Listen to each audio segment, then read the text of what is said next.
Você já se perguntou quais comportamentos e atitudes a Bíblia considera tão grave ao ponto de ir impedir a salvação? No coração das Escrituras, nós encontramos advertências claras sobre 5 tipos de pessoas, segundo a Bíblia, que não herdarão o reino de Deus. A fé ela é essencial na nossa caminhada com Deus. A Bíblia deixa isso bem claro, especialmente lá em Hebreus capítulo 11, versículo 6, onde diz que sem fé é impossível agradar a Deus. Ou seja, a fé é o primeiro passo para a gente se aproximar dele.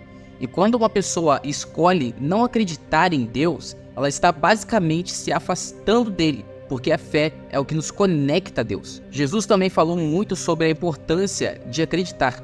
No Evangelho de João, capítulo 3, o seu versículo 18, ele diz que quem acredita nele não é condenado, mas quem não acredita já está condenado. É como se a falta de fé fosse um bloqueio, impedindo as pessoas de experimentar o que Deus tem de melhor para elas. Então, para quem decide não crer em Jesus, gente, a Bíblia deixa claro que isso tem consequências muito sérias. Para ilustrar melhor o que eu estou querendo dizer, tem uma parábola de um homem que constrói a sua casa na rocha e outro que constrói a sua casa na areia. O que constrói a casa na rocha representa a fé em Jesus, está seguro, mas o que constrói na areia simboliza a incredulidade e acaba vendo tudo desmoronar. A ideia é aqui, galera, que sem fé a vida espiritual não tem base firme. E isso, segundo a Bíblia, impede a salvação. Por quê? Porque sem fé é impossível agradar a Deus. Se você não crê que Jesus morreu na cruz por você, ele não pode te salvar, porque você não crê nisso.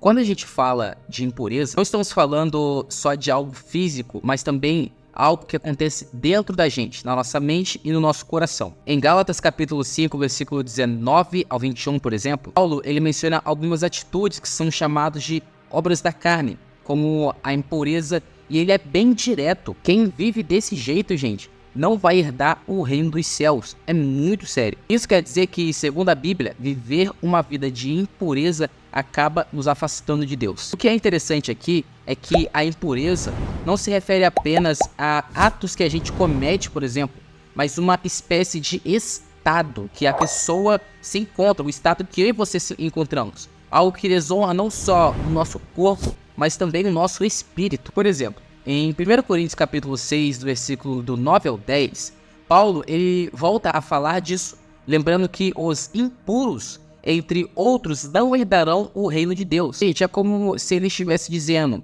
que para estar perto de Deus, a gente precisa manter-se limpo, tanto por fora quanto por dentro. A verdade é, gente, que sem uma transformação, sem buscar a pureza que só Deus pode dar, a pessoa acaba se distanciando daquilo que ele preparou. E a Bíblia ensina que a gente precisa se purificar, deixando para trás tudo aquilo que nos suja para poder estar em comunhão com Deus. E quem escolhe viver na impureza, sem arrependimento, acaba se afastando cada vez mais dessa relação com Ele. E segundo a Bíblia, não alcança a salvação.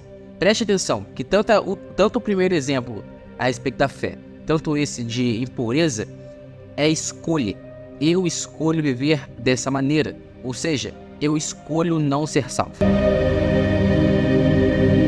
A idolatria, em termos simples, é quando a gente coloca qualquer coisa ou pessoa no lugar de Deus, dando a essa coisa ou pessoa a devoção que deveria ser reservada somente para Deus. No primeiro dos 10 mandamentos, gente, lá em Êxodo capítulo 20, versículo 3, deixa bem claro: não terás outros deuses diante de mim. É isso que fala esse versículo. E isso mostra, gente, o quanto é importante para ele, para Deus, que a nossa adoração e confiança estejam apenas nele. Mas agora, a idolatria não se limita a adorar imagem ou estátuas, por exemplo. Ela pode ser qualquer coisa que a gente coloca como prioridade na nossa vida acima de Deus. Preste bem atenção nisso. Seja dinheiro, seja poder, seja até mesmo outra pessoa. Paulo fala disso muito claro em 1 Coríntios capítulo 10, versículo 14, quando ele avisa da seguinte maneira: fugir da idolatria. Literalmente, fuja da idolatria. É como se ele estivesse dizendo, gente, cuidado, não deixe nada tomar o lugar de Deus no seu coração.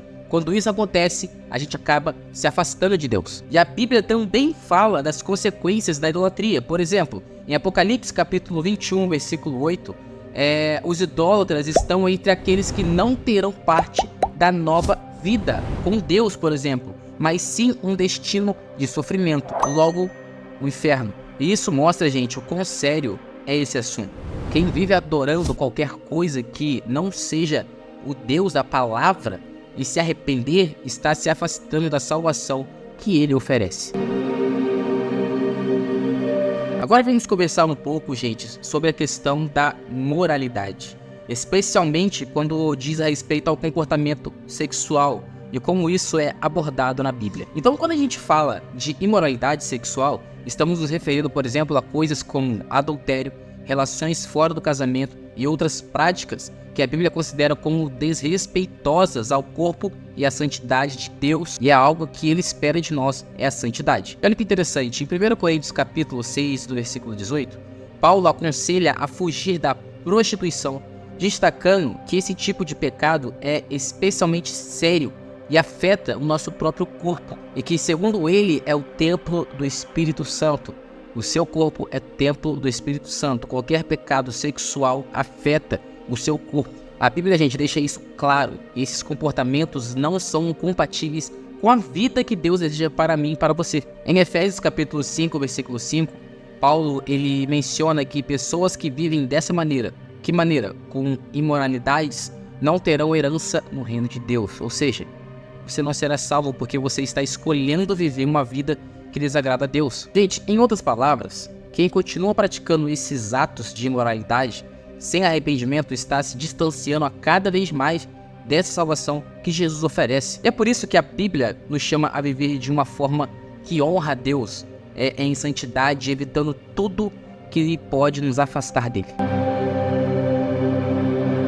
Agora, o último grupo de pessoas que não serão salvas é aquelas pessoas que são hipócritas. Mateus capítulo 23, Jesus faz duras críticas aos fariseus, chamando-os repetidamente, gente, de hipócritas. Jesus descreve essas pessoas como aquelas que parecem boas por fora, parecem uma pessoa legal por fora, mas por dentro estão cheias de falsidade e de maldade. A hipocrisia, na verdade, é quando alguém finge ser algo que não é, especialmente no que diz respeito à fé e a moralidade e o caráter da pessoa. E Jesus, gente, ele é maravilhoso porque ele alerta os seus discípulos em Lucas capítulo 12 para tomarem cuidado com o fermento dos fariseus, que é a hipocrisia. O fermento ele vai crescendo, crescendo, crescendo, quando a gente toma toda a pessoa de hipocrisia. Da mesma forma, a hipocrisia pode começar pequena, com coisas pequenas, mas se não for combatida, ela contamina toda a sua vida espiritual. E o que é o mais sério de tudo isso é que Jesus diz em Mateus capítulo 7, versículo 21 ao 23,